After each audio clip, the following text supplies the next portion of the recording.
Sorry, I was in the midst of eating lunch. I still got me another sandwich to go through here, so me talking is going to be a bit slow. Anyway, greetings, fellow children of time and space. Is your host, TheAmariaShadow, and welcome back to the channel, and welcome back once again to some more of Apollo Justice Ace Attorney Trilogy. We're going to be continuing right by last stuff. In the last live stream, we are going to be doing the second portion of the Day 1 trial in Episode 4, Turnabout Succession. So without further ado, let's get started our way today's adventure as see what's in store for us. Allons-y!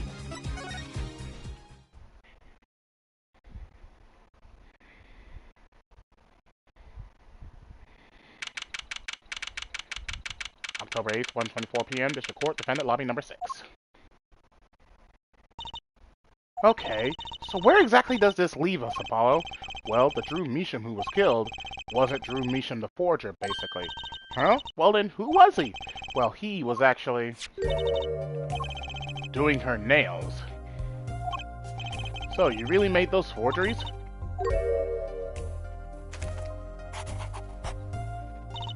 Yes. For Father. I know it was wrong. Could you tell us how it happened? My father was a painter.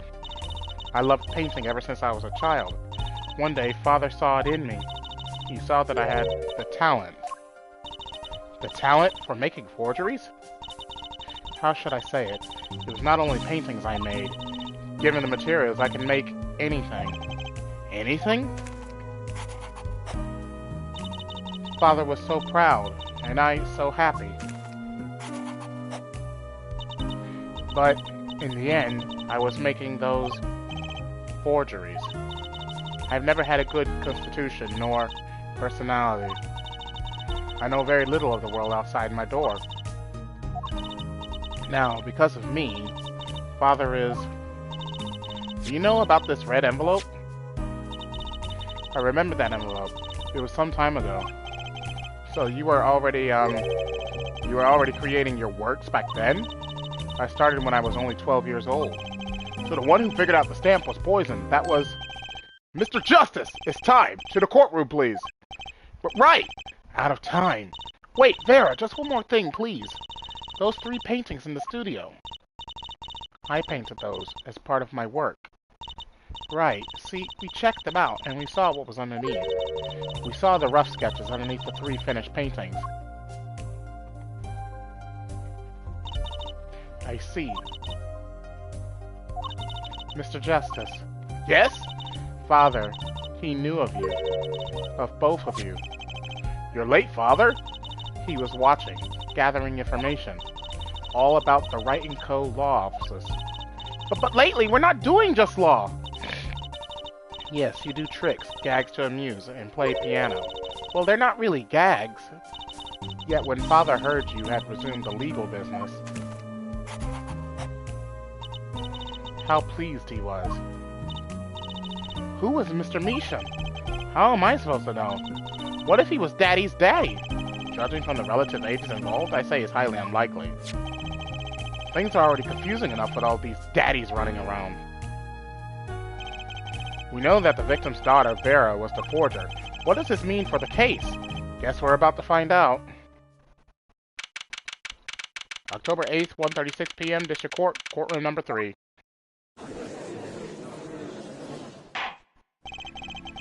Court is now back in session. Vera seems pretty tense. She's practically chewing her fingernails clean off. Perhaps you could begin by telling us how it all worked. How did you set up this Drew Measham forger persona? There's that stare again. She's drilling more holes into his head. I know it's hard for her, but hey, he's a handsome guy. What's hard? Very well, miss. If you would, did you really make those detestable forgeries? Perhaps you'd rather answer my question. Were you the one who painted that painting, the remarkably similar one? Yes. I painted it, yes. Father praised me quite highly for it. So, she was the one who made the forgeries.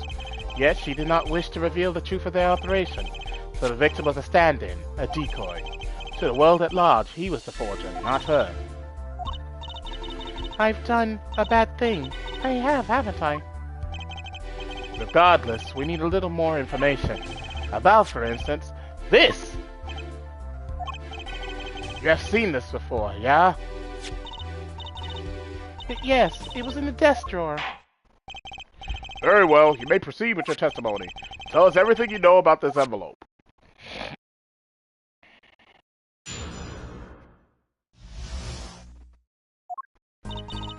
I created things and Father sold them. This envelope came after my first work. That was other than a painting. Father handled the deal, all of it. I received the stamp that was in that envelope.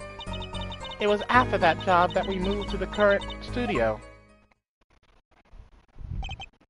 There certainly was much of great interest in your testimony. Not that the witness realizes it. Very well, please begin the cross-examination. Right, okay! I need more information about this forger, this Drew Measham. Take another bite of my sandwich.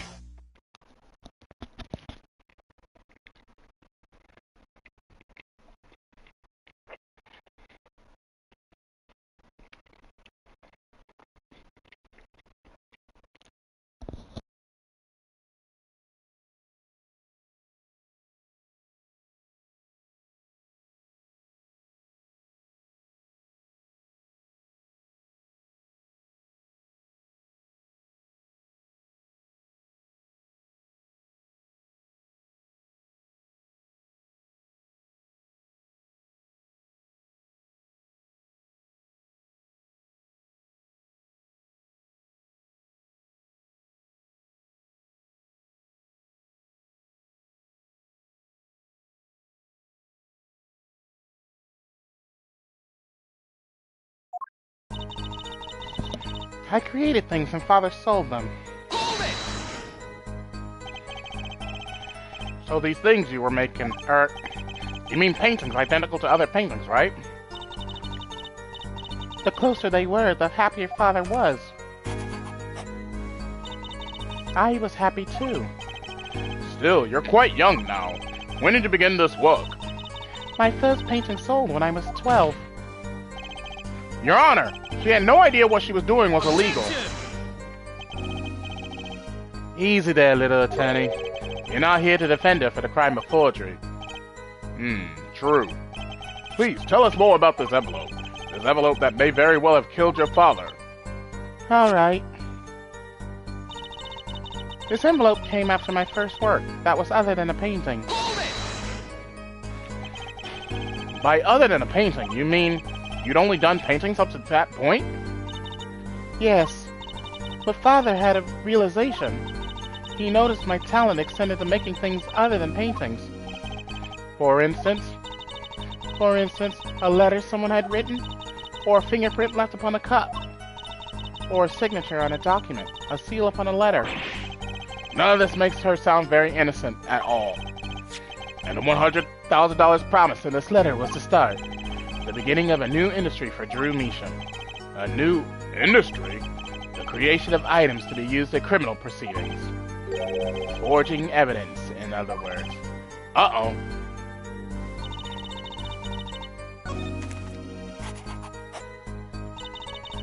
I received the stamp that was in that envelope. What do you mean, you received it? Did I do something wrong? You didn't use that stamp because it was dangerous, correct? Deadly poison on the back. At your quinine. A moment there, forehead. We can't force an answer upon the witness. Now then, perhaps you would tell me, Fräulein Vera, why did you receive this stamp? Is something wrong? It was beautiful. Ah, you mean it was one of those commemorative stamps? Yes, I think it was. So, you didn't know about the poison?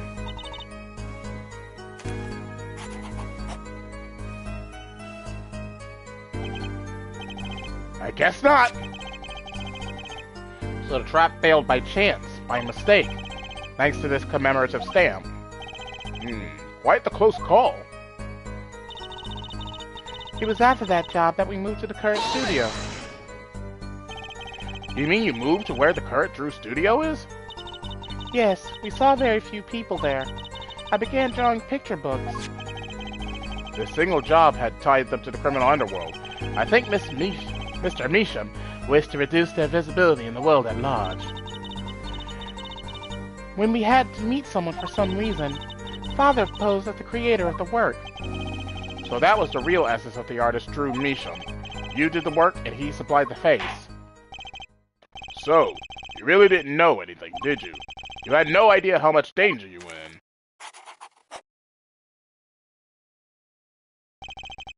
Apparently not. About this commemorative stamp, could you tell us more about it?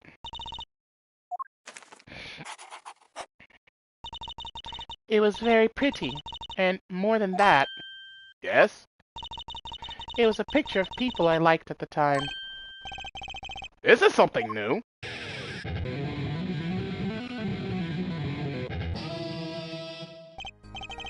Apparently, we've got some cross-examination yet ahead of us. If you would be so kind as to continue your testimony, Fraulein.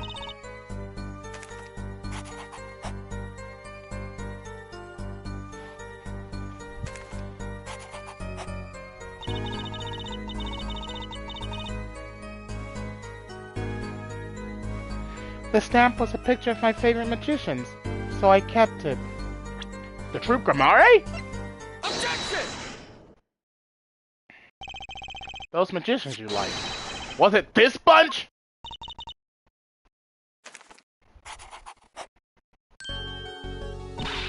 Apollo! They're not a bunch! I see. Still, I have to wonder, why include a commemorative stamp like that in a business letter? Good question! Well, pretty stamps are always better, and you can't beat true Gamare. But the whole murder plan was a failure because of it. Ironic, don't you think? Prosecutor Gavin? Oh, he's sweating buckets! Prosecutor Gavin? Gramaria. What's with Gavin? Might I ask just one question of this witness? In your testimony just now, you stated this was your first work that was other than a painting. Please, tell me, what exactly did you make? Can I ask why? No! Answer the question! Now! Ah!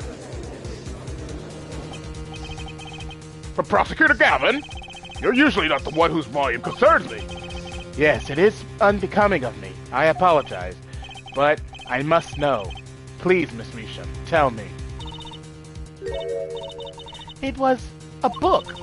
A single page in a book. A book? Please be more specific. It was a handwritten book. Like a diary.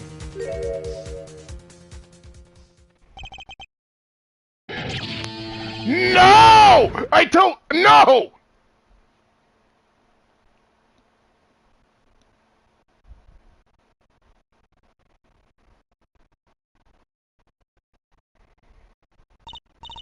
What's wrong with Prosecutor Gavin? He looks like he just saw a ghost. Miss Measham, this book. Was there a picture of a silk hat on the back cover? Yes or no? How did you know? Objection! Prosecutor Gavin, the defendant is answering all of your questions. Stop badgering her. He's told you nothing, has he? Your soiled, sullied mentor. Nothing? Sullied? Who? Phoenix Wright. Who else? Daddy? He never told you about the trial 7 years ago? About how he came to lose his attorney's badge? It was a certain piece of evidence that decided his fate, you know. A certain diary. On the back it bore the mark of a silk hat. What?! Phoenix Wright, tossed out of the profession by false evidence. Is the forger who made that evidence? Is this girl standing right in front of me?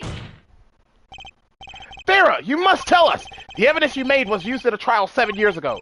Who asked Drew Measham, you, to forge that evidence? For all of our sakes, Who was it?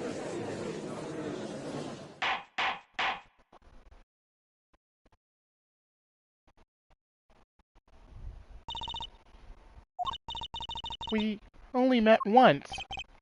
You you met the client? Well, who was it? It was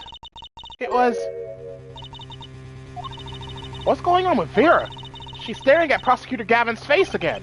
Yes, what? Is there something about me? I remember clearly.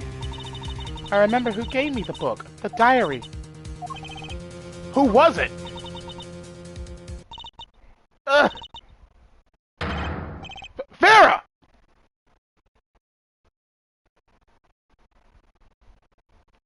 The, the devil.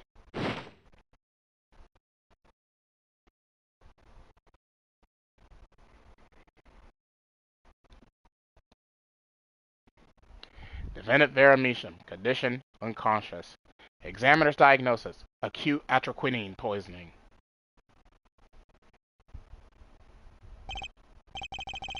This ends the recording of the trial for the murder of Drew Measham. Vera Measham was, during the trial, poisoned by an unknown assailant. The dosage was just under the lethal amount, sparing the defendant's life. She is currently in intensive care and is not to be disturbed for any reason. A very simple case at first glance, until it finally began to show its true colors. The long road to the truth takes us to the record of another trial. In some ways, that was the starting point of it all. And that is where we must go. To find the whole truth.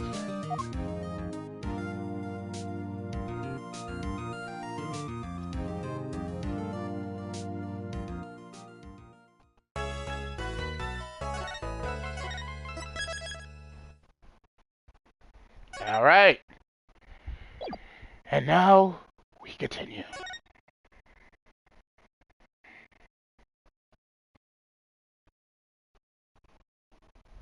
Showdown time.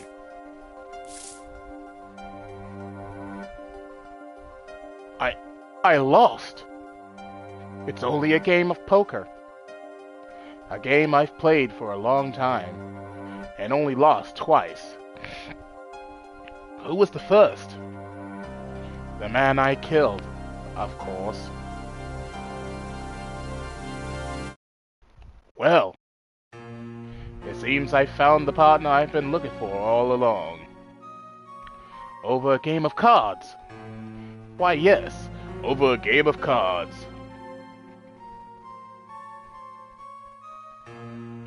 That was how we first met. 7 years ago.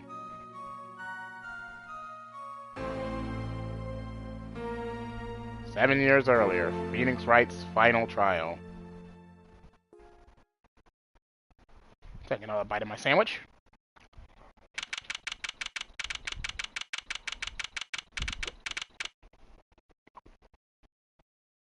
Ooh, hello. Who sent me a message on Discord?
Ah, that was a good sandwich.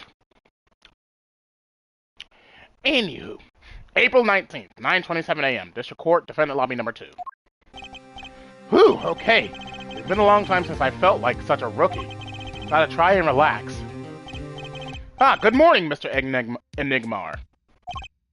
I'm sorry to have sprung this on you so suddenly. I received the files from your previous attorney only yesterday. Honestly, I'm not entirely sure I'm prepared. I understand I am asking the impossible of you. Yes, well, you haven't really told me what happened yet. All we did was play cards, and that was enough. Actually, it wasn't. Trust me. Tracy! Ooh, morning, Daddy! Ah, I'm so glad you came. You okay, Daddy? They picking on you? I am fine, as always. This old boy is here to help me, after all. That's young man to you. Good morning. That's a cute outfit you have on. Thanks! My first show's today, after all. Oh, I'm sure it is. What the heck is she talking about? Oh, old boy! Oh, me? Look what he started. Here. What's this? I don't know. I just got it over there in the hall. They told me to give it to you, to the old boy in the blue suit with the spiky hair. They said it was really important. What's this? A memo for you or some such? Not from the looks of it. What is this? Looks like a page from someone's diary. I'll give it a read later.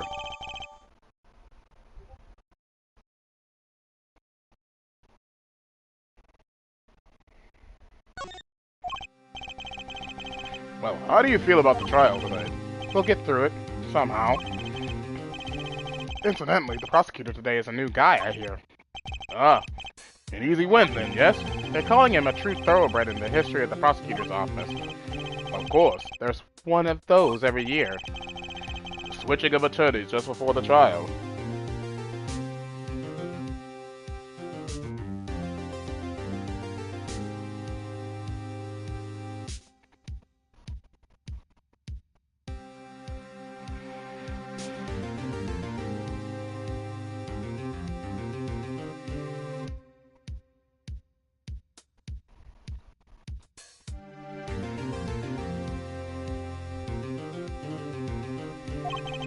I know it is a difficult situation I put you in, but allow me to say one thing, Mr. Wright.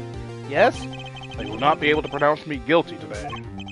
So, do your best, but do not worry. First time the defendant's ever given me a pep speech. I'll do what I can.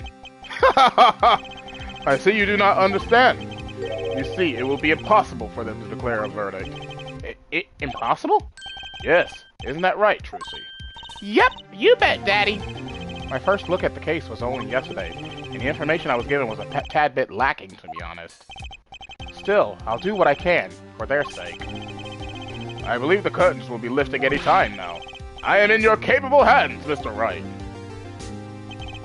My client is Shady Enigmar, known to the world as Zack Gramarye, a wildly popular magician, star of Troupe Gramarye. His mentor, Magnifique Gramarye, was a rare breed of magician. He single-handedly ushered in a golden age of stage magic, until he was shot dead. And Zack Gramarye is the suspect.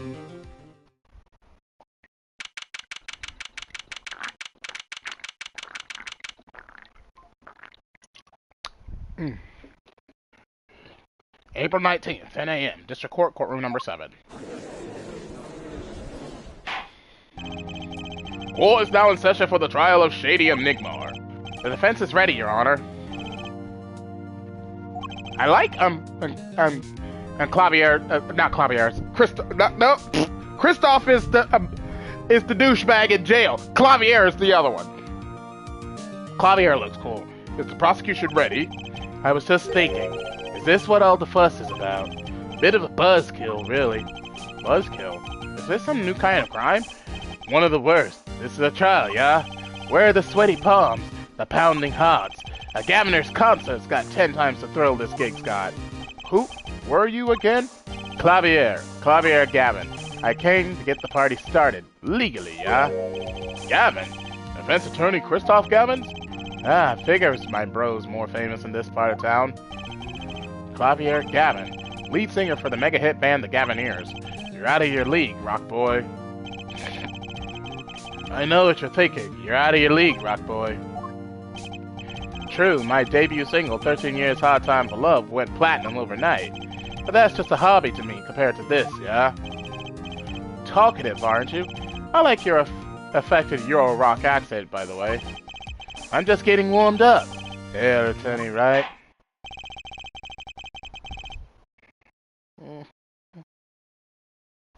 Perhaps you would be so kind as to fill us in on the case. Rock tongue, baby. Time to call on the opening act. What was his name again? Ah, yes. Detective Gumshoe. Hit it! The detective! The goat! And you, Hey, you were the one who called me up here, sir. Name's Dick Gumshoe. I'm a homicide detective down at the precinct. Detective Gumshoe. Long time no see. Hey, you! Huh? Me? Today's the day, pal. Today I win and you lose. I got confidence in my testimony today, see? What, you normally lack confidence in your testimony? Hey, detective, this is my stage, Candy Actics. Huh? All this hey youing and such. And I could care less about your history together.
Very well. Detective Gumshoe, if you would.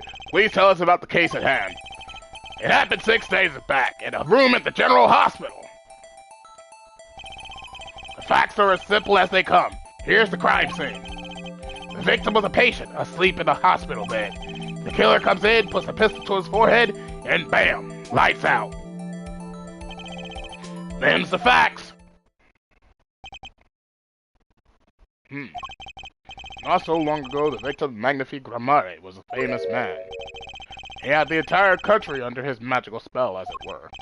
Ah, yes, the great magician. He retired years ago, though. Say the name Magnifique to one of my generation, and you'd be lucky to get a blank stare. Yes, though I'm sure the youngsters today know his disciples even better. I dare say Troop Gramare has made quite a name for themselves. Anyhow, the retired Magnifique's been in the hospital for the last year. What was it? A mall ignorant tutor or something? Malignant tumor. Doing something to his liver, I think, yeah? A malignant tumor, perhaps? In other words, he had liver cancer. He had only 3 months to live, left to live, in fact. The facts do seem simple enough, but something's not right. The victim was already climbing a 3-month stairway to heaven. Why not wait for him to knock at heaven's door? Why shoot him? I wouldn't have put it quite so lyrically, but it's true. Why make the effort to commit murder when the victim was about to die?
Why make the effort to commit murder when the victim was about to die?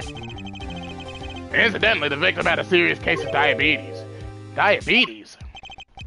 In fact, he was about to shoot up with insulin when he was shot with a pistol. The syringe was found at the crime scene. Chronic diabetes and cancer.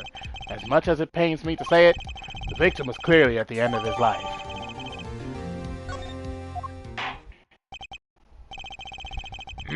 I believe the question before us is clear then. Why did the killer have to shoot this dying man? What reason could he have had? Very well, Detective. Perhaps you could enlighten us as to the circumstances of the shooting. Yes, sir!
Actually, the victim kind of ordered the defendant to do him in.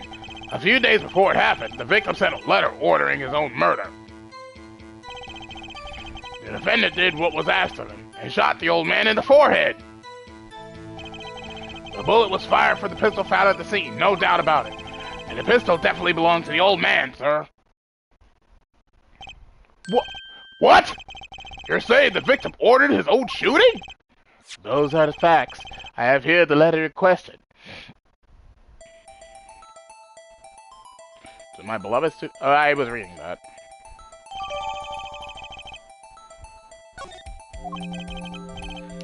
Very unusual indeed. Although, could such a thing as a letter really cause one to pull a trigger, I wonder? I believe the answer to that question can be found at the end of the letter. You cannot refuse, and we both know the reason why. Detective Gumshoe, can you explain this to the court? Unfortunately, even the defendant won't say a peep about that bit, sir. One thing bothers me about this. Why didn't he just say 11? Why have him come at 11:05 without some specific reason? The devil is in the details, attorney. Well, was there some reason?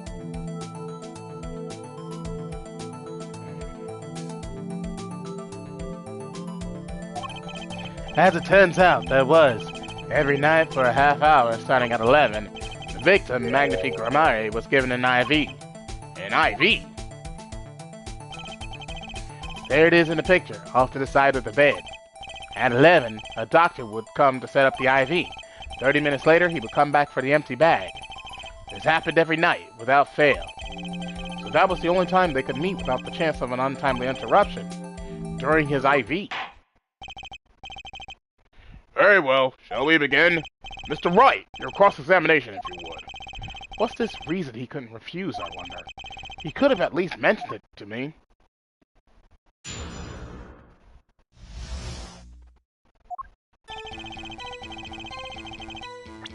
I want to see this letter.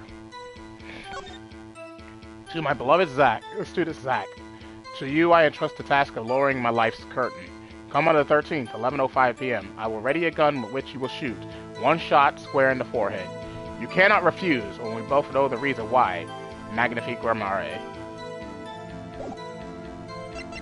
And let me see this. It seems fate's clock will make me wait a little longer. At least only less than 10 swift minutes remain. To all those who have supported me in my life's work, I give thanks. Farewell. Magnifique Ramare.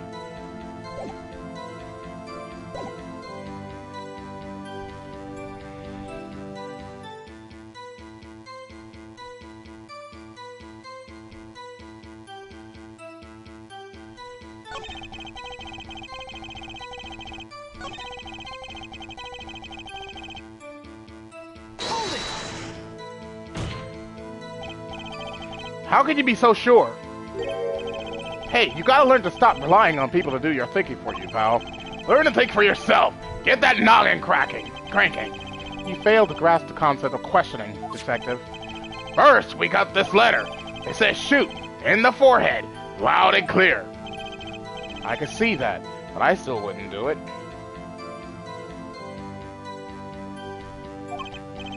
Well, maybe you need to grow yourself a backbone, pal.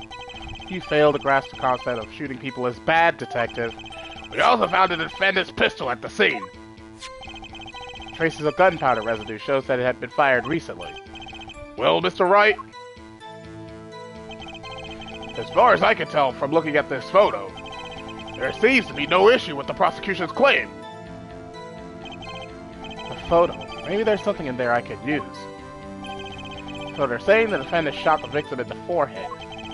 I think there's a hole in the prosecution's argument. Clearly, Mr. Enigmar shot something else. Looking at this photo, another possibility occurs to me. Yes? What does the letter tell us? That the defendant had a reason he couldn't refuse his teacher's wishes. Bingo, pal! That's why the defendant popped him one in the forehead! Oh? The defense disagrees. You see, the defendant had another choice he could make. Objection! What, and you can prove that with this photo? I can prove he had a choice, yes. The defendant might have fired, like he was ordered, but he didn't shoot the victim's forehead. Well, let's hear what you're thinking, Mr. Wright. If he didn't shoot the victim's forehead, what did the defendant shoot? Take that! The clown doll? Take a closer look, see? It's been shot in the forehead, too. Ah! There's a hole in his forehead! Yes, and a hole in the prosecution's claim. Ha! And I suppose you have a reason as to why he'd shoot the clown doll. He didn't just shoot the doll. He shot the doll's forehead. His forehead? Ha! Let's read the orders once more, shall we? You will shoot one shot square in the forehead. Which is exactly what he did. He shot the clown doll square in the forehead!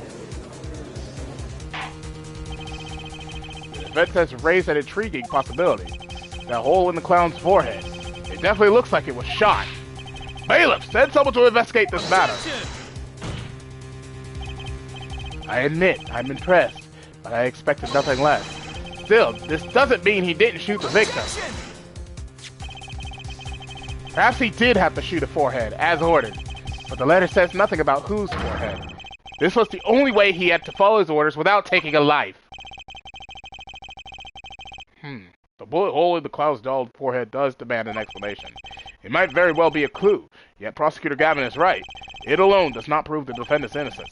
You cannot say for sure the defendant didn't shoot the victim. So sorry, Mr. Wright. How sad it is to see the mighty fall. How sad it is to see the novice's overconfidence. He doesn't realize just how big this little hole is going to get.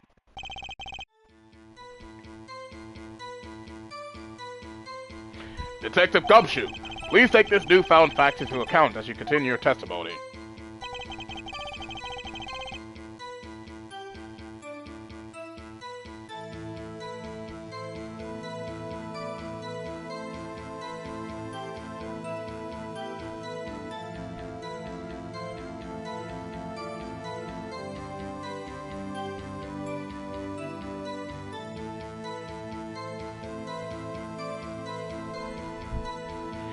So what if he shot the clown? He still shot the victim, pal. Really? Oh, I don't have the gun.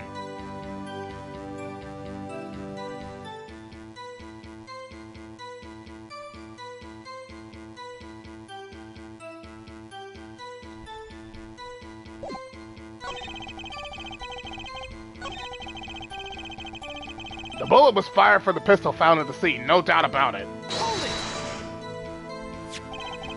You mean this pistol, the one in the crime scene photo? That's the one! It's a funny-looking gun, so there's no mistaking it. We compared the bullet taken from the victim's skull with a bullet fired from this gun. The rifling marks on the bullets were a perfect match. So, you verified the murder weapon, in other words. You bet we did!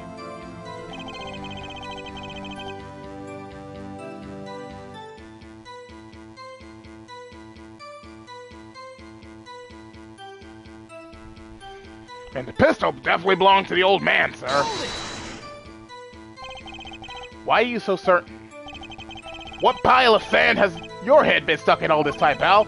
You never heard of Zack and Valent's quick draw shoot 'em? Huh? What's that? One of the defendant's specialties. Zack and Valent stand on either side of a girl. Then they shoot. But the bullets don't hit her. Instead, they hit everything else on stage. This is one of the pistols they use in their show. Got a great design, huh? The kids love it. Many boys and girls join the police because of that pistol, I hear. You know, that would explain a lot about the police force. Troop Gamari stopped doing that act a while ago. The old man held on to that pistol ever since. The court would like to see the pistol in question. You got it, sir. Here she is. Well, this truly is a blast from the past. It's a stage pistol for magic shows, see? But it can fire real bullets. It looks so much bigger in real life than on TV. Yeah, but it can only hold one round. By the way, the pistol's firing chamber is empty. And it shows traces of having been fired recently. So, were any fingerprints found on the gun? Unfortunately, no. Of course, the defendant is known for wearing gloves. We might say that a lack of fingerprints is in fact a fingerprint of its own. Aha! Intriguing point. Well made. Whoa, whoa, whoa! Not well made! Not intriguing! In any case, the court accepts this evidence.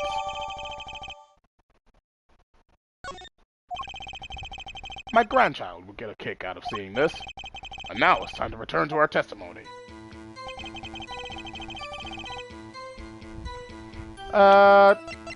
One round, you say? Objection! Then how is there two shots? The trickiest cases often seem the simplest. Prosecutor Gavin, you missed the bullet hole in the clown's forehead.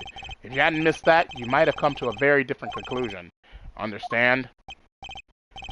Yeah, but like I just said, pal, after he shot the clown in the forehead, he went and... Objection! Did nothing of the sort to the victim. The pistol proves he could not. The murder weapon? How? It's quite simple, Your Honor. This pistol only holds one bullet at a time. Ah! If he had shot the clown in the forehead, he couldn't have shot the victim too! Objection! That's not a contradiction, not even close. All he had to do was reload the pistol after the first shot. Oh, where did he get the extra bullet? They're not so easy to come by, you know. If you claim the defendant had one ready, then prove to us how he got it. Huh. I had a feeling this wasn't over yet. No, this party's just getting started. And I haven't proven anything yet, beyond my good looks and startling record sales. An utter lack of humility. What's this? It seems that the prosecution has another witness prepared. Like I said, Air Detective was just a warm-up act. Ugh. Now that the audience has gotten a taste of what's to come, they're ready. Ready for what? For my decisive witness, of course. A witness who, you will find, can prove one thing for us. That it was Zack Ramare who shot the victim in the forehead.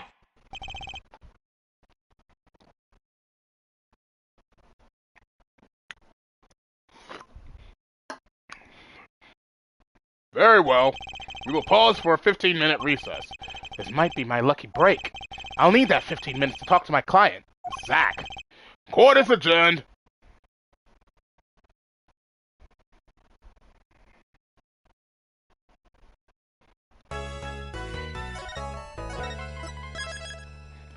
And I'm going to save right here and take me a quick bathroom break. We're going to try and complete this episode today. So that's what I'm going to do. So give me a few minutes.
Okay, whoops.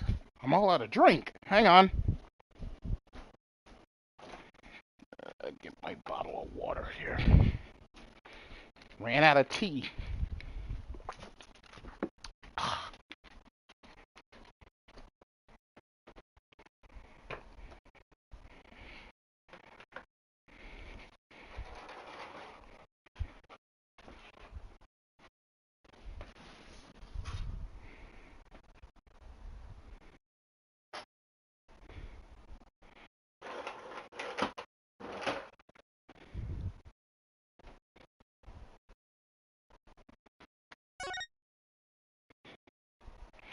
Okay.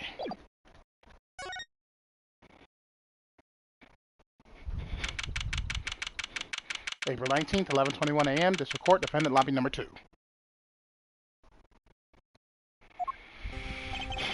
Very impressive, Mr. Wright. I have to say, I expected nothing less.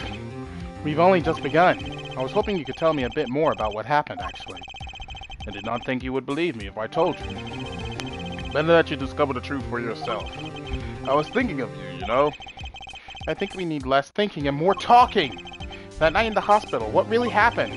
Ah, the way your eyes gleam, Mr. Wright. You'll scare Trucy. Speaking of which, where is she? You have seen the problem yourself. The letter. The one shot in the forehead one, right? Yes, and the reason he speaks of. I cannot deny my mentor's wishes, even if it meant my own death.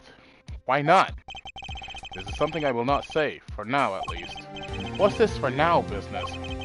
I have done many things in my life, some well, some poorly. But this is a cross we must bear alone to our graves. We? You wanted to know about the night of the incident? Finally, this guy sure likes to take his time getting to the important stuff. Of course, I had no intention of shooting my mentor. I snuck into his room that night at the appointed time. I found there upon his bedside table 2 pistols. 2? Yes, the one I had used on stage, and the one that had been used by my partner, Valent. Oh, for the Zack and Valent's quick draw thing? My mentor had the look of one sleeping. I stood by his bedside, hearing only the light sound of his breathing, and I took the pistol into my hand. I cannot deny that my resolve faltered then, for a moment. You faltered? You mean you thought about shooting him? Recall there was a reason I could not refuse his request. His last such request, though not his first. So, there were other requests you couldn't refuse before? To be honest, I've not always been steadfast, and I fear I've brought pain upon Trucy. Was Magnifique coercing his disciples somehow? So what was going on in Trilogy? Yet, in the end, I did not shoot him. Instead, I turned and shot the clown! I took the pistol and I fired and placed it into my pocket. In your pocket? I believe you examined the bullet in the clown's head. You will find it to be different than the one in my mentor. What were those called? Rifling marks. Yes, well, that is all I have to tell you concerning the case. Concerning the case? You mean there's something else you can tell me? Heh! Ha ha ha! You are a fascinating man, Mr. Wright. Thanks? Yes, there is something. My mentor, his eyes opened. What? Magnifique Grammari? The old devil, he was not asleep, you see. Of course, the gunshot would have woken him anyway. And there we had our last discussion as mentor and pupil. It was not a long discussion, maybe 5-10 minutes or so. What did you talk about? Haha, Mr. Wright, did I not just tell you? It does not concern this case. Zack Grammari, he seems pretty steadfast to me, or maybe just stubborn. Mr. Wright, your presence is requested in the courtroom. Once again, I am in your hands. Right, let's get back in there.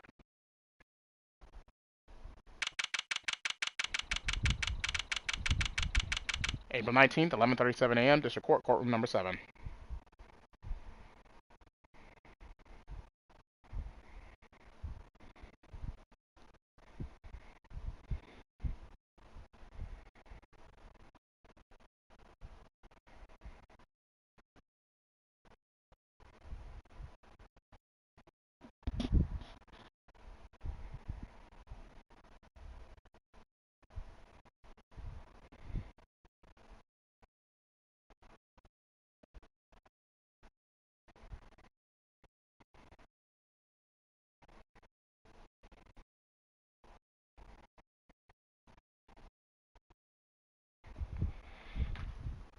19:11:37 a.m. District Court, Courtroom number 7. Court is now back in session. During our recess, a bullet was found in and dug out from the clown's head. Well, this is news. And the rifling marks? There wasn't time to do a detailed analysis, though they did find the weapon type matches the murder weapon. Well, that's not very conclusive, is it? Which is why I'm about to call my very decisive witness. You're a decisive witness? How many times have I heard those words? Though they often turn out to be far less decisive than you think. Oh, don't worry on my account. I'm quite confident this witness will do the job. After all, he is intimately acquainted with the players in our little production, being the other half of Troupe Gamari's famous duo, Zack and Valiant. Valiant Gamari? So we get to meet the great Magnifie's other disciple.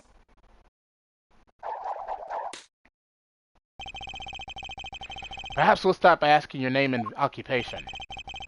Valiant Gamari, magician. And you're the decisive witness, are you? You can prove your fellow student your partner's guilt? Fate, the grand illusion, filled with traps and tricks. But wait! The shooting took place at that hospital after 11 o'clock at night. If you're a witness, does that mean you were there that late? If one were to deduce this logically, the conclusion is yes! Okay. I always get the characters, don't I? I have an interesting fact for you. You see, several days before the crime, my witness received this. That looks very familiar. Wait! That's the same letter Zacharimari received! Yes, or perhaps I should say, ta-da! Order! Order! Order! And what does it say? Surely not the same thing. Perhaps you should see for yourself. It is the exact same thing. Why, it's practically the same! The court accepts this as evidence. This is most unusual. Exactly what was going on with you folks. What exactly was your Troupe Gamari up to? By which you mean... I'm just having trouble envisioning a man who would ask his students to kill him. Both of them, no less. It's just my opinion, Judge.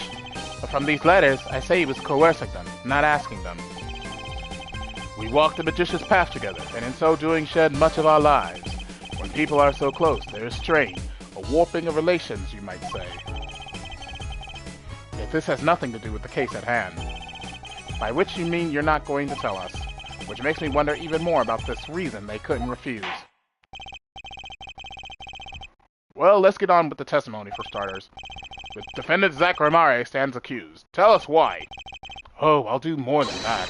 For where he walks, the red roses rise, singing hymns to the miracle that is magic. Fascinating, though I hardly need to remind you that the evidence could just as clearly point to you as the suspect. The letter, the murder weapon, and now the 2 bullets found at the scene. In fact, the only difference seems to be the designated time. As every magician knows, timing is everything. Yes, and now it's time to get this party fired up!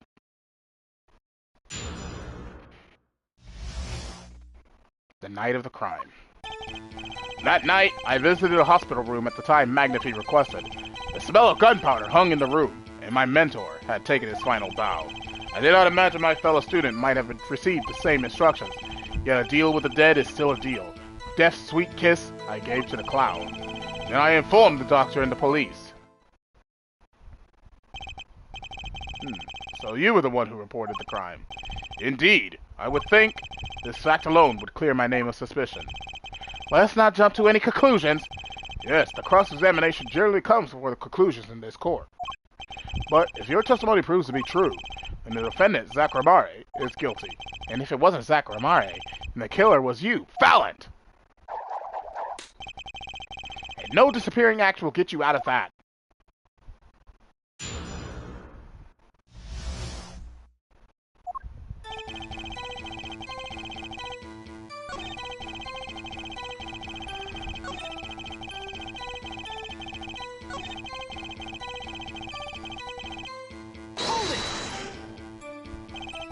There were 2 bullet holes at the scene, one in the victim and one in the clown. You're saying the one who shot the clown was you? No doubt my partner Zack has said much the same thing. Yeah, because whoever didn't shoot the clown committed murder. I'd better dig around here a bit more and see what I turn up. Mr. Valiant, let me ask about something else concerning the crime scene. Namely, the number of pistols. How many pistols were there when you entered the room? By which you mean what, precisely? 2 pistols were used to Zack and Valent quick draw shoot 'em, correct? 1 for each of you. You are well informed, yet only one of my old friends sat in the hospital room that night. What did Zack tell me back in the lobby? Of course, I had no intention of shooting my mentor. I snuck into his room that night at the appointed time, and found there upon his bedside table 2 pistols. I took the pistol I had fired and placed it in my pocket. I see no problem with that statement. Only 1 pistol is visible in the photograph of the crime scene, after all. So you picked up that pistol and fired it? Indeed I did. Alakazam, alakazing, alakaboom. Is the number of pistols really so important? The number of pistols is quite important, Your Honor. Very well. Please add this detail to your testimony. What can I do but obey? Only 1 pistol was in the hospital room that night. With it, I shot the clown. Objection! According to the defendant, Zachramare, when he entered the room, there were 2 pistols on that table. 2? One of those pistols he used to shoot the clown in the forehead. Then he left with it in his pocket. Of course, this is what he would say. Unlike the hapless clown, we must assume our defendant has brains in his head. Well, what about Mr. Valent has told us? You see, there's something about his testimony that doesn't make sense. What might that be? I told you I took the pistol that was there and shot the clown. That's your story, at least. But the rifling marks tell a very different story, Mr. Valent. Recall what Prosecutor Gavin told us. We compared the bullet taken from the victim's skull with a bullet fired from this gun. The rifling marks on the bullets were a perfect match. Ah! Mr. Valent, if you fired this pistol, then you shot the victim in the forehead. Order! Order! Order! Well, this is all rather sudden. What have I done? Prosecutor Gavin? I owe the court an apology. Sorry. Sorry for what? You see, I was unaware that 2 of these unique pistols were crafted. The analysis of the rifling marks only proved the type of gun that fired them. But that's not what you told us before. You said you'd verified the murder weapon. Which is why I'm apologizing to you now. Quite sincerely, I might add. Would you hold me accountable for a mistake made in my youth? That was just this morning! I am still young. And I might add, it wasn't really my fault. If the defendant had only admitted he took 1 pistol from the scene of the crime, we would not be having this pleasant discussion now. Valent Gramare? Yes, Your Honor? You were presented to this court as a decisive witness, but you've proven to be more decisive than decisive. Objection! You'll see in time. The testimony so far has merely been a review of the facts. The proof comes next. Care to elaborate, Prosecutor Gavin? When Mr. Valent entered the hospital room, the victim had already been shot, as his next testimony will prove. And right, the real fight is about to begin. Bring it. Very well. The witness will now testify to the court. Help us determine who shot what.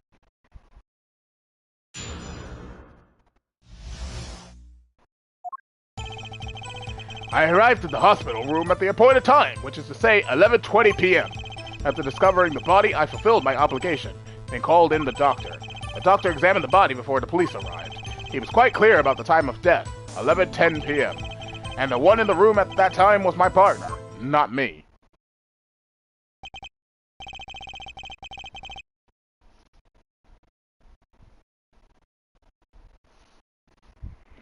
Those times are rather close, you have to admit.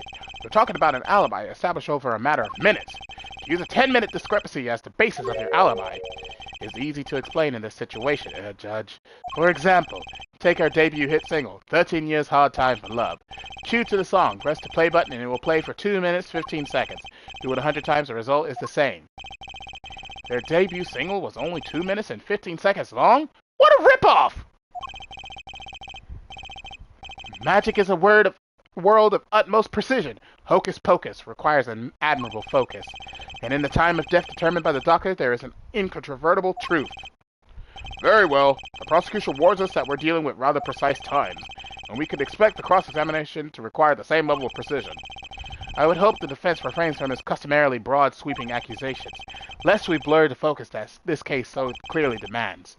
Point taken. Baseless remarks will result in a penalty. Carry on, Mr. Wright. Carry on. Right.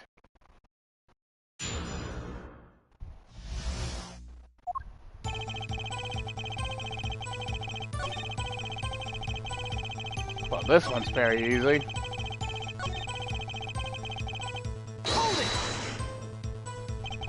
I don't think I'm stepping out on a limb to say I have some doubts about this. How could the doctor be so precise with the time? We do usually only get an estimated time of death, true. I'm not sure I've heard of a verified time of death.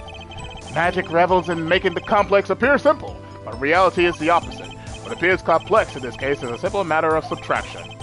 I see another person has done their arithmetic homework. The boy here is the IV the victim was taken. It's quite visible in the photograph of the scene. Recall what we heard earlier about the victim Magnifique Grimari's schedule. Every night at 11 o'clock, Magnifique took an IV drip for 30 minutes. I can see the IV bag right there, yes. Now, look a little closer. Follow the tube down from the bag to the end. Ah! The needle's been removed! Doubtlessly, it fell out when he was shot. That would seem to be the case. When the needle comes out, the IV no longer drips. Ah! You could just measure the remaining IV liquid! Precisely. The IV liquid functions for our purposes as an hourglass of sorts. This is how the doctor determined the time of death. From the amount remaining in the bag, it was determined that the IV had stopped 10 minutes after administration began. And so it was, when I, Valet, entered that room. 10 minutes had passed since that horrible crime was committed.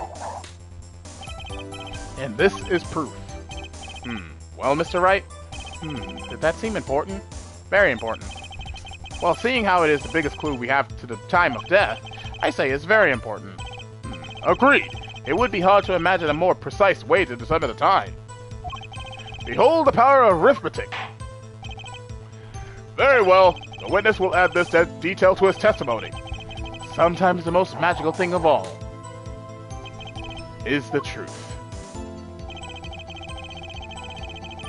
The water of life springs not eternal. The remaining IV liquid proves my innocence. Did you notice the IV yourself by any chance? When first I entered the room, the stench of gunpowder assailed me. Next, the mark of death upon my mentor's forehead. And then, his left arm that I spied, arose, drooping and wilted. His thorn, the discarded IV needle. Knocked from the vein by the force of the shot. Luckily for you. If that IV had not been there, why, you might be a suspect. Indubitably so. I might say it's thanks to my lucky color.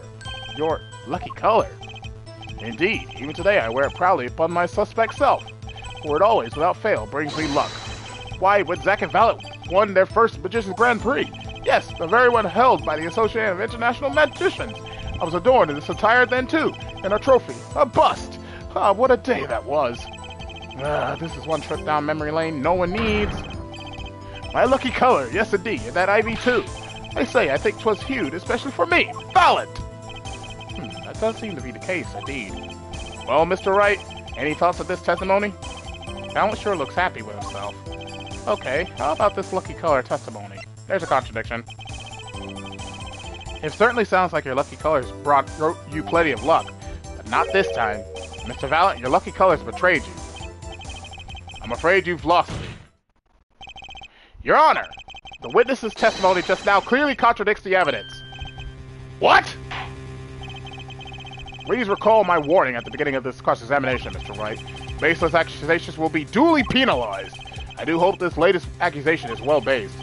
Don't worry, I've got your bases, all your bases, right here. Very well, let's hear the defense's claim. Where is the evidence that contradicts what Mr. Valet has told us?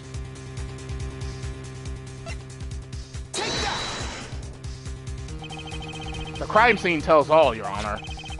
A photo of the crime scene? All this talk of color has me yearning for black and white, clear-cut simplicity. Tell us, Air Right, just where's the contradiction in this photo? My pleasure, and I assure you, it's quite simple. But I can't promise anything in black and white. Let's hear what Mr. Wright has to say. What in this photo contradicts the witness's testimony? Why, the IV bag itself.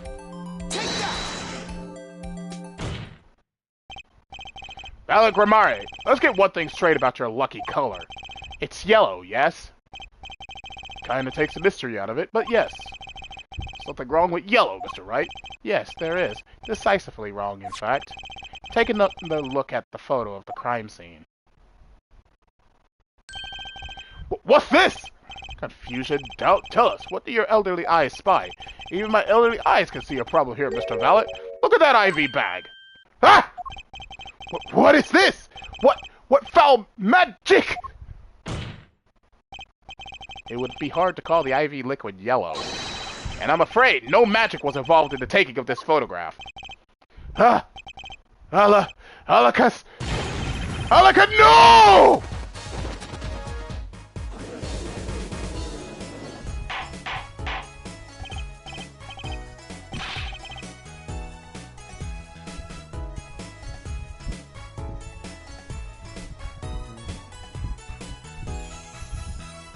Order! Order! Order! What does this mean? This is some kind of mistake! Yes, Prosecutor Gavin, your witness's mistake. The greener they are, the harder they fall. I suppose there's no substitute for experience. Valid Grammare, as you reminded us several times, your lucky color is yellow, the IV is clearly not. Well, this contradiction can mean only one thing. And to think, you almost had me. I see your true colors now, Ace Attorney Phoenix Wright. Something you'd like to tell us, Prosecutor Gavin? As far as this court can tell, the witness's testimony does contradict the evidence. Yes, a contradiction. One that I shall be pleased to hand right back to Mr. Wright. How do you mean? How? Because the witness has made no mistakes. I agree, at a glance, the IV liquid does appear a sort of greenish yellow. But I assure you, the liquid itself is quite yellow. Yellow liquid? How could you say that?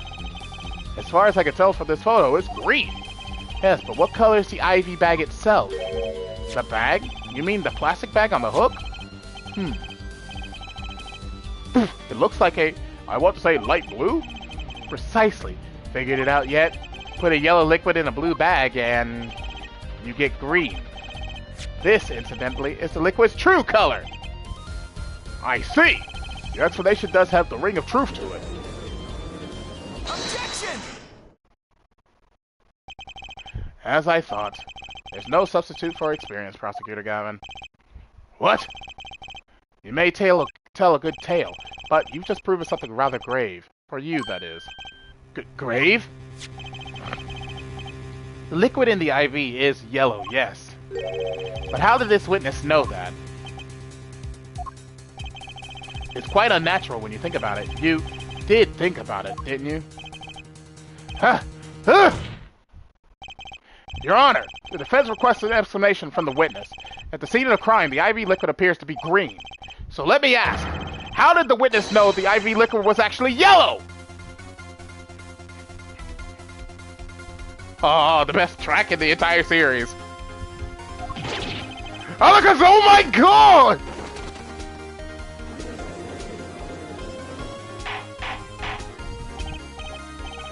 Order! Order! Order!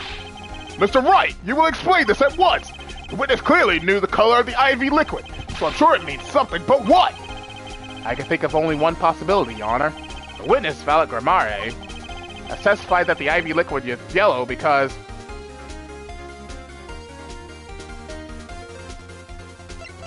he knew the IV liquid's color. From the facts before us, the answer is clear. The witness knew that the IV liquid was yellow. Why? Because he's seen it before, but not inside the blue bag we see in the photo. He saw the liquid by itself in a clear, colorless bag. I suppose he would have had to, but I'm still not clear as to what it all means. Ask yourself, Why would he know if he didn't work at a hospital? That's where you'll find your meaning, Your Honor. Objection! I'm afraid I find nothing. So what if he knew the IV liquid's color?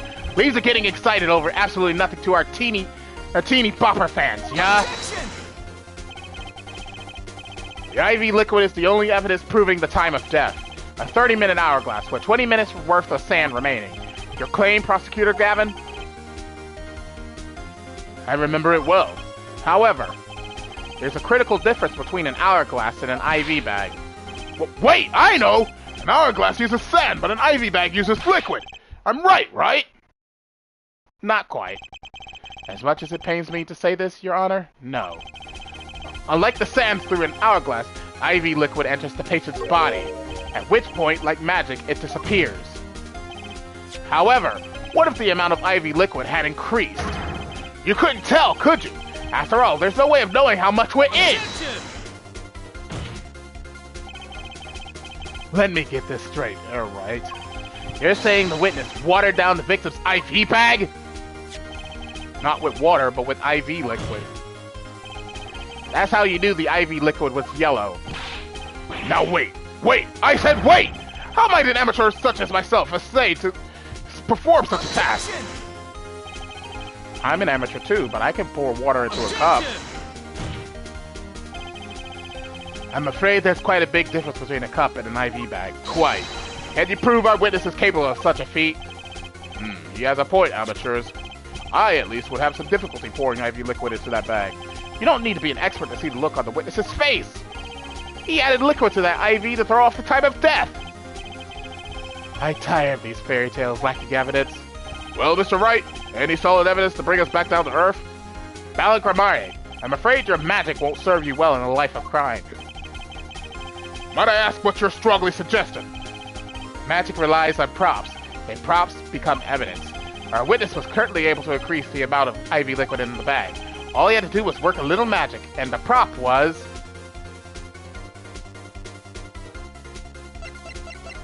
Take that! the victim's syringe! It's the perfect prop for the magically increasing IV trick, and easy enough for an amateur to use. What kind of evidence is that? The syringe was clean! Not a trace of liquid in it! Don't you find that odd, Prosecutor Gavin? What? The victim had the syringe to administer his insulin shots. There should have been traces of insulin left aside. Well, Valiant Kramare, as you pointed out yourself, the IV liquid makes the perfect clock. One that you could manipulate at will! Alakazam!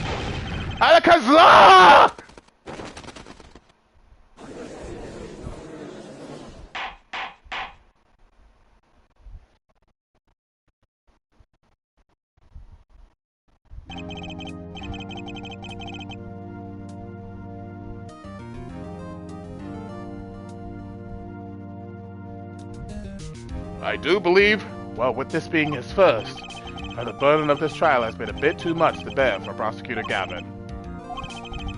I'm afraid that, while there is a doubt as to the amount of IV liquid in that bag, the time of death cannot be proven, and that brings our trial to a close for today. Well, maybe I can squeeze an extra day out of this. I can do a little much-needed investigation work. I see there are no objections. Court is adjourned.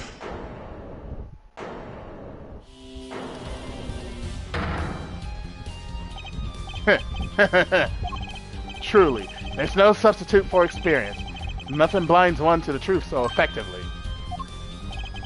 A word to the wise, underestimate the young and they'll sweep your feet out from under you, in a way you never, ever expected.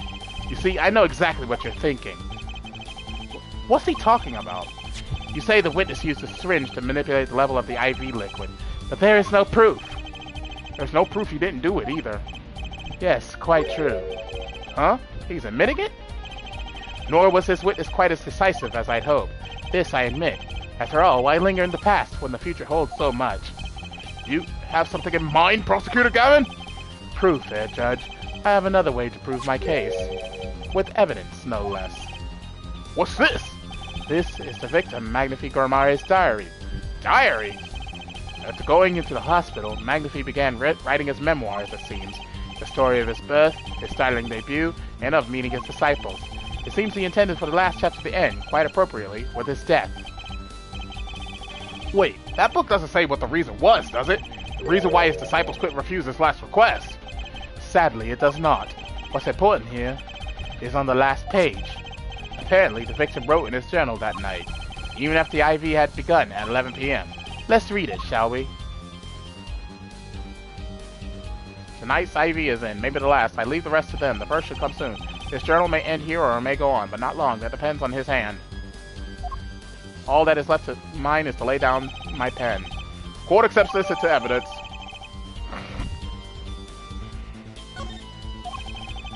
Read the very last part with particular care.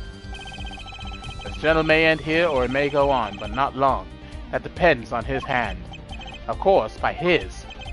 He refers to our defendant, Amariashadow. That would make sense, yes? He was the first scheduled visitor, after all. Well, look at what he said before that. This journal may end here or it may go on. It may go on! Magnifi Amariashadow intended to write again. That is, if Amariashadow didn't pull the trigger. I see the defense understands the meaning of this.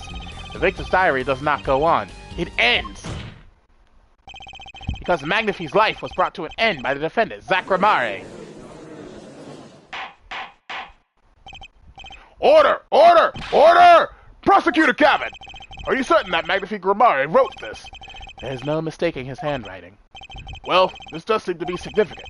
According to this, Magnifi did intend to continue his diary. Yet, if his diary ended here, which plainly it did, then the one who pulled the trigger was the first visitor, Amariashadow. Well, how do you like me now, right? Still too green for your taste? Hmm?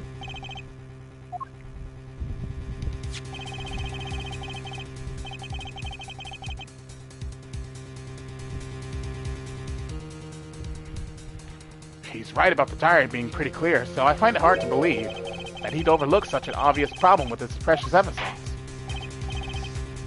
Well, Mr. Wright, the witness's testimony we heard was lacking. But put together with this evidence, it seems quite sufficient for a case. If the diary is accepted like this, the trial's over. Maybe it's time for me to show them something.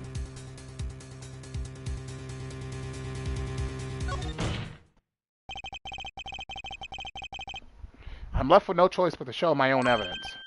What? You have some evidence that overturns this diary? It's not too late to rethink this and avoid more embarrassment. Very well. Please show us your evidence, Mr. Wright. Incidentally, don't even think of showing us this diary I've just shown the court. Now that we've come this far, I hope you have something a little more decisive. Show us evidence that proves the victim continued writing his diary.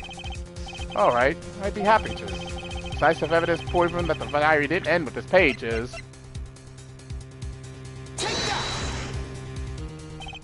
First, take a close look at this diary. Note that a page has clearly been ripped out. What's this? I hadn't noticed that at all. That's why we're still here talking about this. As it just so happens, I have here what I believe to be the missing page. Halika, I don't believe it. Looking at this page, it's hard to imagine that the first visitor that night shot Magnifi Amariashadow. That's the defense's position. Wait, let me see that!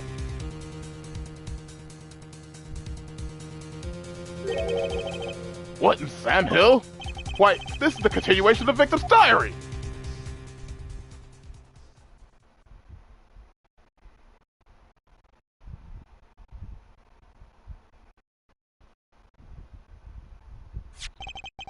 Note the torn edge of the page.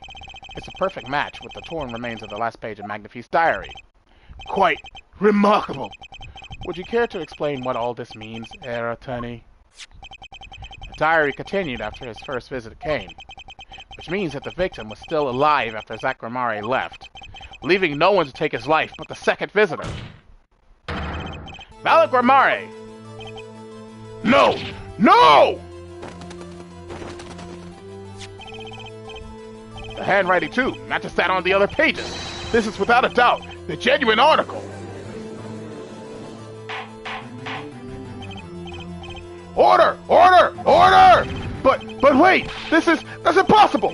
That old man couldn't have written that! Attention!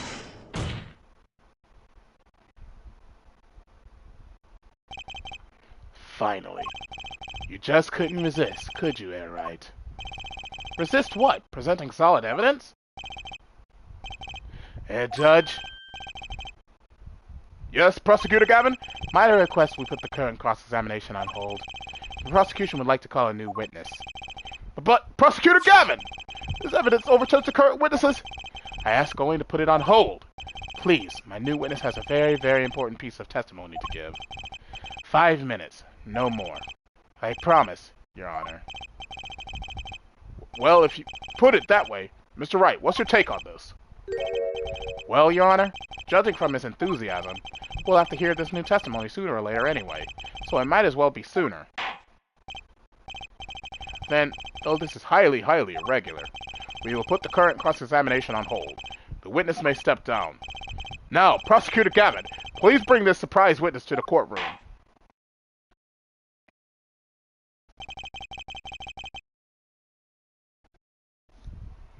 I had a bad feeling just then. That ripped-out page was too obvious. He must have known. And I should have known it was a bad sign all around.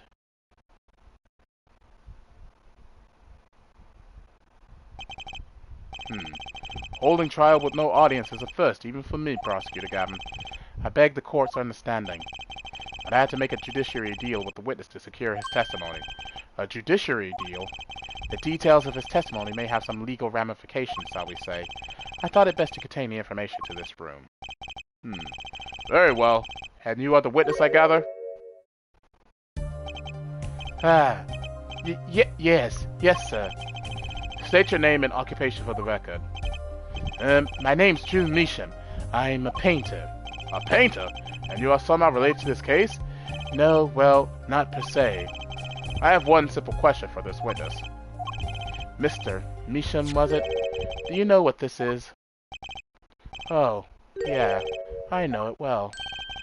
How's that possible? Have you seen this diary page somewhere before? Oh, yeah, I mean, I made it. You... what? You made it?! Yes, you might call it one of my works. The prosecutor's office received a tip-off yesterday. Illegal evidence has been prepared for the trial of SEGA. Illegal evidence? I initiated an investigation and found this witness. A painter to the world at large, Drew Measham has another side, you might say.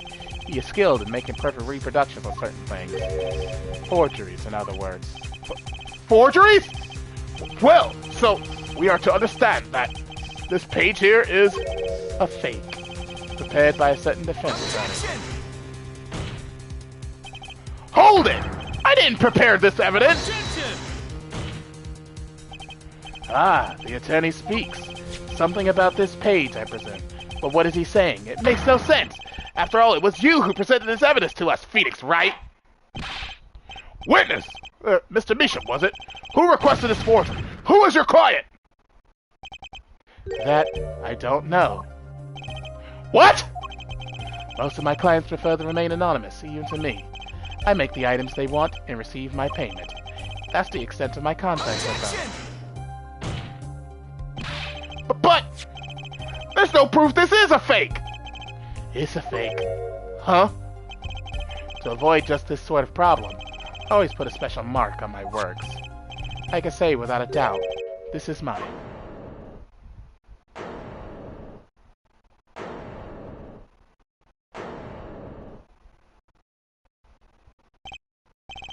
Mr. Wright, you have just presented legal evidence to this court. My court. It was careless of me. That's all I can say. Oh, old boy! Here. What's this? I don't know. I just got it over there in the hall. They told me to give it to the old boy in the blue suit with the spiky hair. They said it was really important. It was all a trap. A fatal trap. Mr. Wright? Yes? You have an explanation for yourself. If I did, would the court hear it? Probably not. Forging evidence is a serious crime, and presenting it in court, a serious mistake. A fatal mistake for an attorney. Fatal too, perhaps, for your client, I fear. Tell me, what kind of defendant relies on forged evidence? The answer is quite clear. A guilty one! Objection! Your Honor, wait! I understand that presenting forged evidence in court is a serious crime, but you cannot hold my client responsible for actions I undertook as an individual. I am sorry, Mr. Wright. Your Honor? Another close call, I dare say. If the prosecutor's office... What on earth?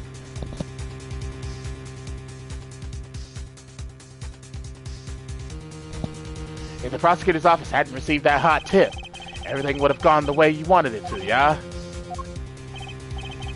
I even gave you a chance. Too bad you decided not to think before embarrassing yourself. I see no need for further discussion on this matter. Special witness dismissed.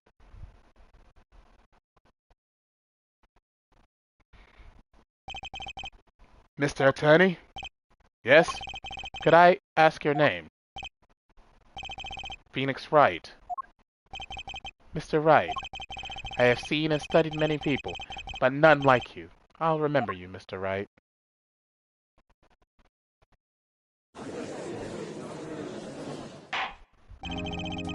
Though I deeply regret having to declare a verdict in this way, this trial is over. You have the right to find a new attorney and make an appeal. However, this court must... Your Honor? Yes, Mr. Zack? There's one thing I wish to make clear. Today, in this courtroom, you cannot declare me guilty. It is impossible. I'm afraid the defendant is quite mistaken. I must certainly have the authority to declare a verdict on you. Except, tell me, how do you plan on announcing your verdict when your defendant does not exist? Doesn't exist? What are you talking about? I am talking about this! Mr. Enigmar! The defendant's escaped! Find him, quick! Bailiff, close all exits from the building! On the double! He must not be allowed to escape! That day, in the courtroom, a miracle occurred. The defendant, Shady Enigmar, aka Zack, did not just escape from court. He literally, unbelievably, vanished. Right before the bailiff's eyes. No one ever saw him again. Not since that day. This is the Gramare miracle!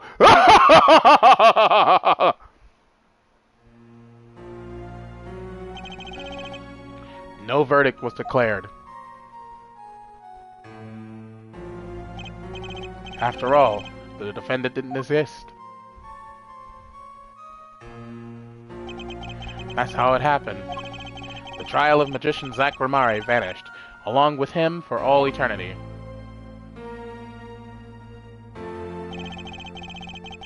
The mysteries that remained behind were all solved, however, but not until 7 years later.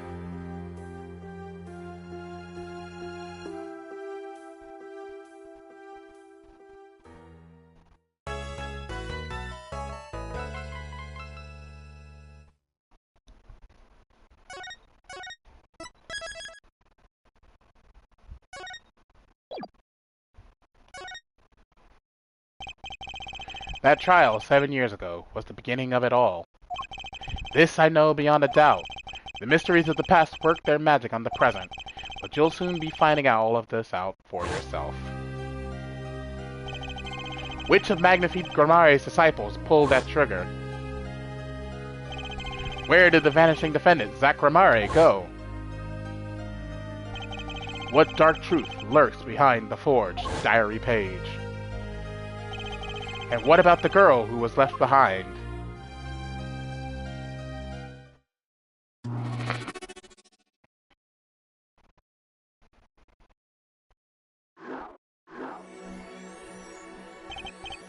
The past left us these 4 keys to unlocking the truth.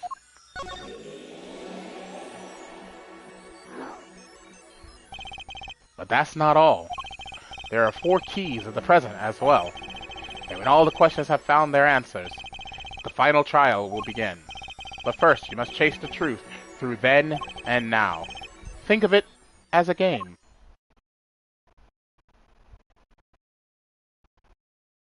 Hi, Phoenix! I, Phoenix Wright, will be your guide through this game. That terrible trial saw me present forged evidence. It ended, half finished, when the defendant vanished. What became of me after that? As your investigation proceeds, the answer will become clear.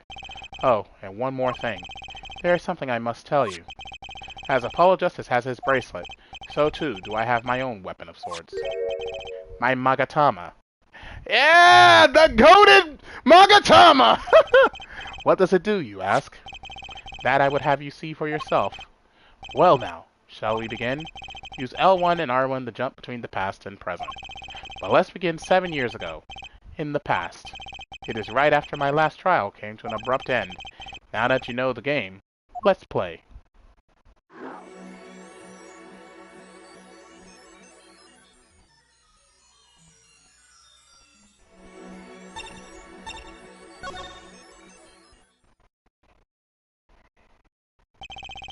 The nightmare trial was over, and the new nightmare of figuring out what had happened had just begun. I wanted to wake up, to walk away, but I figured I'm the only one who could do this, probably. And besides, I had plenty of time. Thanks to the Bar Association Review Board's decision, it's hard to work when your attorney's badge has been taken away. 7 years ago, Wright & Co. Law Offices.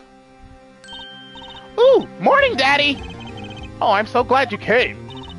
You okay, Daddy? Are you picking on you? I am fine, as always. This old boy is here to help me, after all. That's young man to you. Good morning. That's a cute outfit you have on. Thanks. My first show's today, after all. 2 weeks had passed since then. I called her into my office. Trucy, there's something we need to talk about. It's been 2 weeks since your father disappeared. We need to start thinking about your future. There's some calling around. This is hard to say, but you have no living relatives. So, I was wondering if you wanted to stay with me for a while. Just until your daddy comes home. It won't be long. I hope. Of course, it's totally your choice. If you don't like it here, you could go wherever you'd like.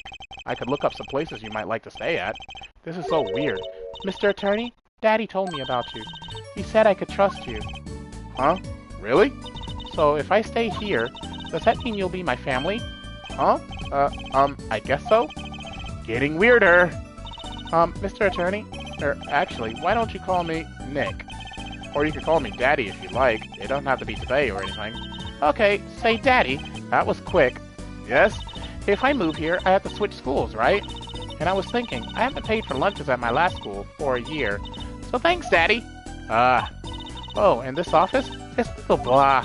A little color goes a long way, you know? Oh, and Daddy, you got fired from work, right? Don't you worry one bit. I'll work twice as hard.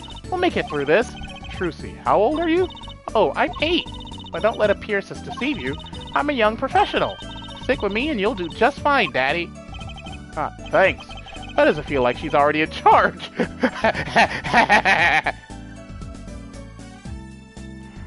We're back home! We're back home!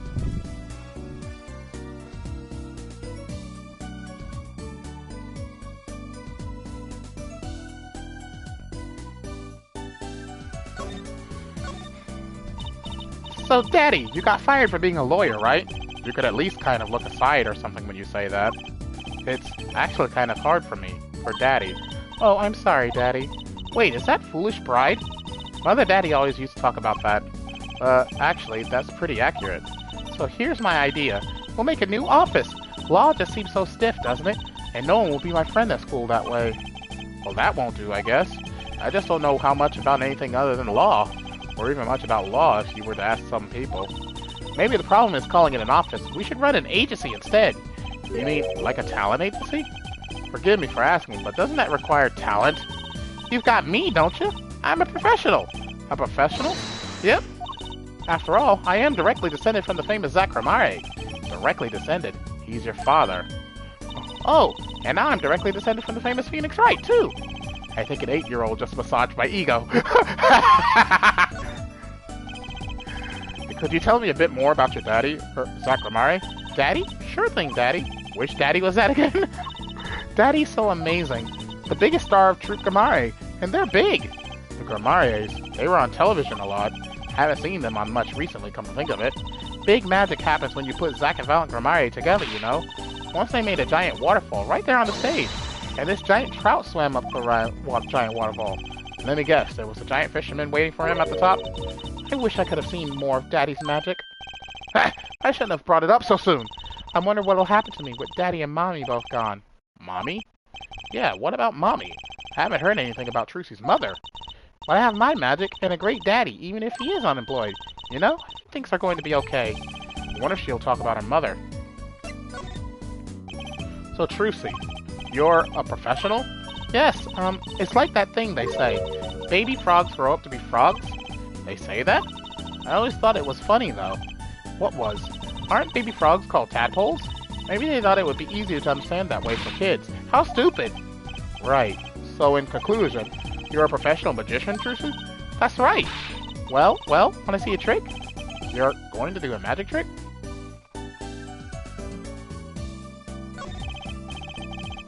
Actually, I would like to see your trick. The future of the agency depends on it, after all. That's the spirit. Ready? Here goes. Ta-da!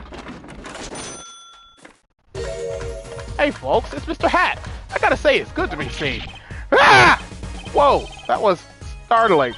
The amazing Mr. Hat, isn't he great? Your friendly neighborhood Mr. Hat, at your service. He certainly makes an impression. Doesn't he? I'm so glad you like him, Daddy. Though my routines do get a bit heady at times. Ha! Get it? Heady? My friendly neighborhood Mr. Hat nearly gave me a heart attack.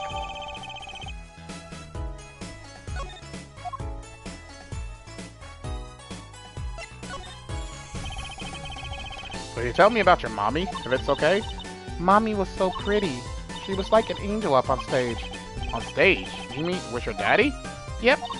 She was always there with Zack and Val, smiling. But then she went away. Went away? It was a grand illusion. But she made a mistake. She vanished, and I guess she didn't know how to get back. Maybe so. I cried then, a lot. That's when Daddy gave me this. Here. Ah, there she is! Let me roar! Hi! This is your mother? She's beautiful. Her name's Thalassa. Thalassa Gamare. Poor girl. I didn't know her mommy had gone missing. And now her daddy's vanished too, right before her eyes. Hey, Daddy, you won't... Don't worry. I won't vanish. I promise. Right, you can't even do magic. You're like a backup plan. Daddy always said to have a backup plan. I guess all I rate as is a backup plan. Oh, no! That's horrible! I think that's probably enough for today. Sorry to ask you so much all at once like that. It's okay. After all, we're family. I just hope you're ready. The Right Talent Agency opens tomorrow. What? But are we representing anyone? Me and you. That makes two, Daddy. I think you need more than that to make an agency. Besides, you may be a magician, but I'm no talent. Oh, I'm sure there's something you're good at. Well, when you put it that way. You mean you don't have any tricks? No old standbys? This will not do. A boy should always have a trick or two in his pocket. Okay, I'll think of something. That's the spirit. See you bright and early tomorrow, Daddy. Welcome to the team, Daddy-o! The team? Right. Sometimes when magicians vanish, they leave something behind. That's how Trucy became Trucy Wright, my daughter. To be honest, I was pretty lost those first few days. Thinking back on it, it was a pretty dark time in my life. But Trucy, happy, smiling Trucy, she was my light.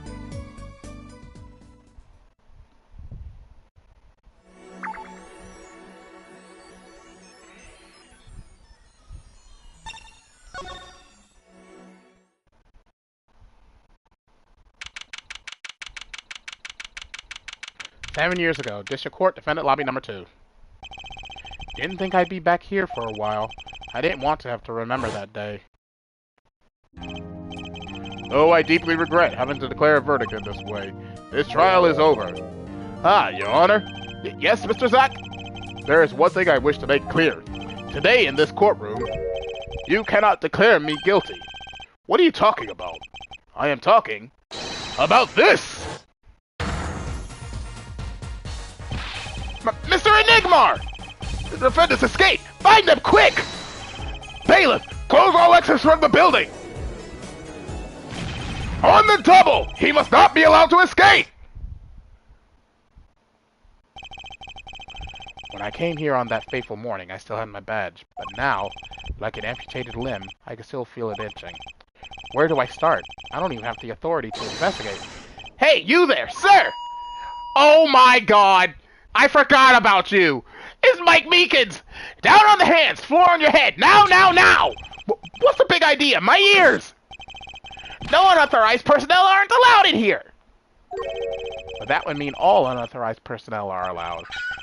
Zoink! I just say it like it is, sir. It is usually wrong. Thrown out of the precinct, lost my friends, my girl, and even my wallet. We've met before, haven't we? On a case, 2 years ago? No recollection of that, sir. Huh? For me, working on a case is always in the present, progressive tense, sir. There is no past. There is only now, sir. Okay, you're the bailiff, right? Yes, sir. Court Bailiff Mike Meekins, at your service, sir. I've asked to meet with the bailiff at this court who let the magician escape. Let me try to make this as absolutely clear as possible for you, sir. It was me, sir. But you were a regular police officer once, right? Sometimes bad things happen to good people, sir. Something tells me it's a long story. Let's not go there. So, you were in charge of security at the time of the vanishing? I'm dying over here. Oh, it's a hard knock life, sir. Thrown out of the precinct, lost my friends, my girl, and even my wallet. Guess I wasn't the only victim. The last time we met, you were a police officer, right? In fact, you're still wearing your uniform. Sir, I wish I didn't have to tell you this, but last year, tragedy struck a rising star at the precinct. I lost my case files 4 times in 3 days. They fired me. That takes real talent, actually. They don't know what they're missing. So here I am, sir, forced to start from square one, a lowly bailiff. But your uniform, I took it with me as a souvenir the day I was fired. That can't be legal. That literally can't be legal. So, you were the one who let the magician get away that day? I am dying over here. A star rises among the court bailiffs, full of hope. Then tragedy strikes. Is there anything you could tell me about Zacharias' disappearance? Oh, the humanity! That's enough of that.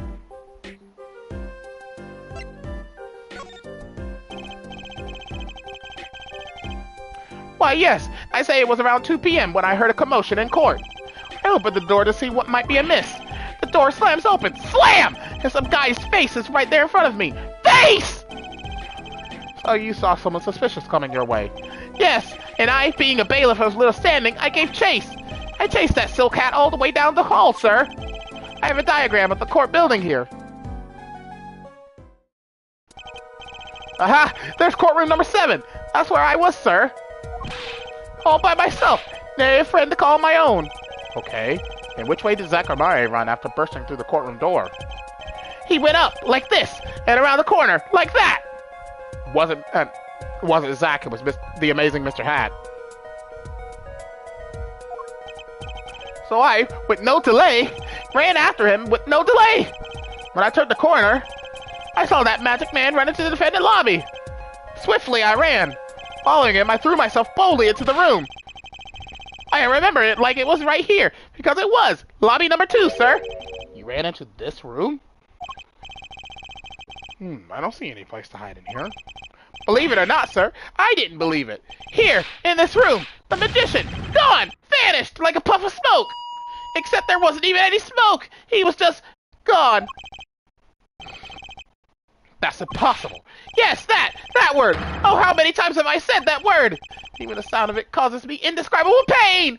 I'm dying over here. Okay, I won't say it again, promise. But you have to admit, it's difficult to vanish into thin air. Did you search the lobby? I searched. Why the pause? There was nothing here at all, sir. That's right, nothing was here, sir. How can he talk so loud and still be hiding something?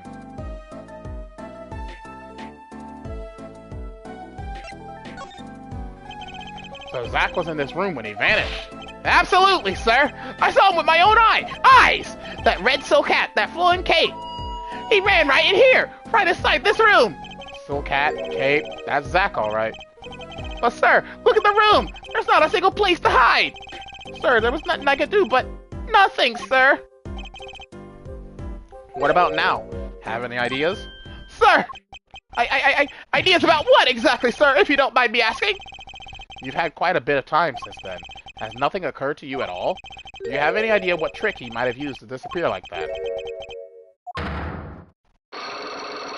Cyclops! I should have known! My Magatama, one of my most prized possessions which I got during a certain case. It can show me the locks on people's hearts. And if I can unlock their hearts, they'll tell me their secrets. The Magatama starts it all, and the Magatama ends it. Boom!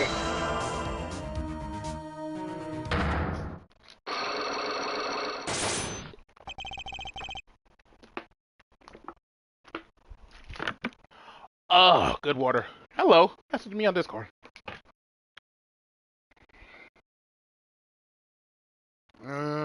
Not important. Nothing important.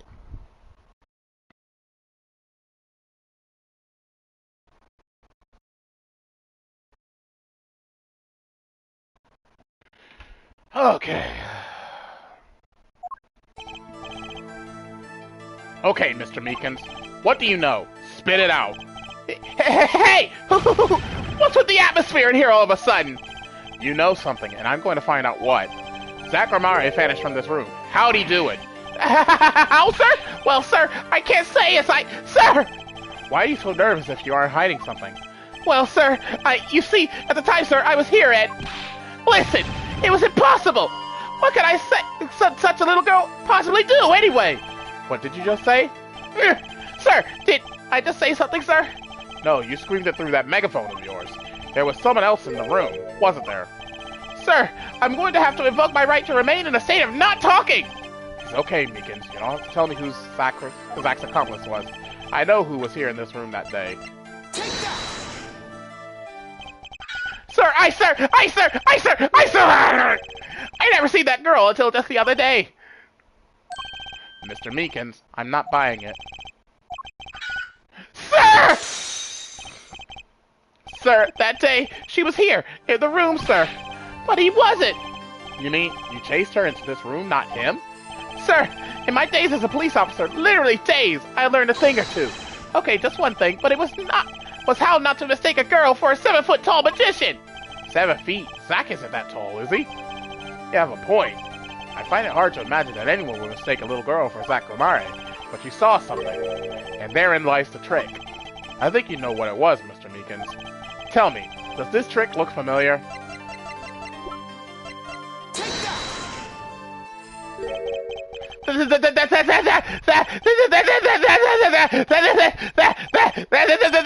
What's that? That girl's favorite trick, the amazing Mr. Hat. She uses it in her show down at the Wonder Bar. Have you been to the Wonder Bar? So, it wasn't a waking dream, was it, sir? Come again? That night, on stage, I saw a vision, except it wasn't a vision, it was a hat. An amazing Mr. Hat! He really exists!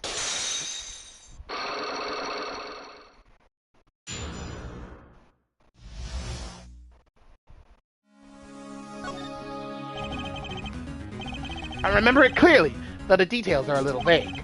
TheAmariaShadow exited the courtroom. I gave chase and cornered him in the corner room, sir. TheAmariaShadow! Don't even think you can escape me, kids! Down on your hands! Floor on your head! What? Hello? Something the matter, mister?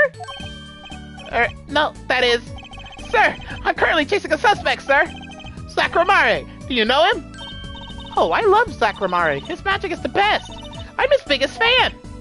I see. That's why you're wearing that costume you're wearing. Anyway, that very same Zack came into this room. But no one's been in here except me. But he has to be in here somewhere. Under the sofa, in the trash can, behind the painting, under the rug. So, Trucy was his accomplice. Imagine my astonished surprise when, 1 week later, I just happened to walk into a bar and see him! Mr. Hat. I couldn't believe my own eyes! For a while I thought it had all been a long dream. A dream that lasted a week? It wasn't the magician who disappeared, it was Mr. Hat.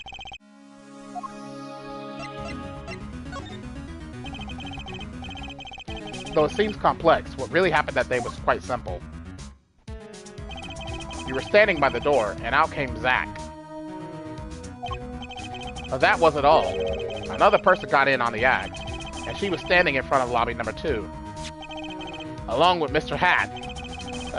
And that's the beauty of it, isn't it?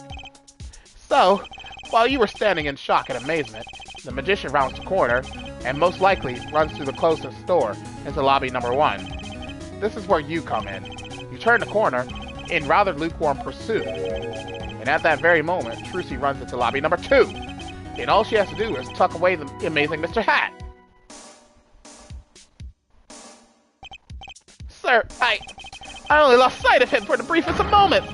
Then I saw that cape, Sakuramari's red cape, fluttering like a cape! Astounding, sir! All my days of posing queries and making inquiries and chasing quarries, wasted! It was as if I could see them melting away like an ice cream cone left by the side of the road to die! Or the scattered remains of a messily eaten chocolate parfait! Such sweet sorrows. I'm sorry. I had no idea how much you'd suffered on account of this case. It's an honor, sir!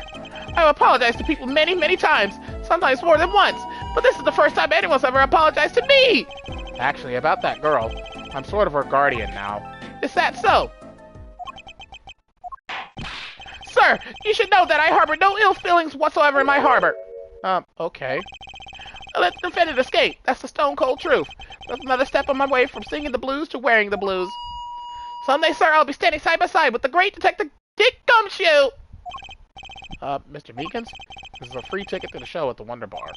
If you want... It's an honor, sir! Sir, I can't count the number of things I had taken from me, sir, but no one's ever given me anything for free! Right, I'll see you in court next time then, sir! I look forward to it. All eyes were on Sakuramari that day in court until his mysterious disappearance. Now part of the mystery has been revealed, but the magician remained out of sight. It would be 7 years before I met him again.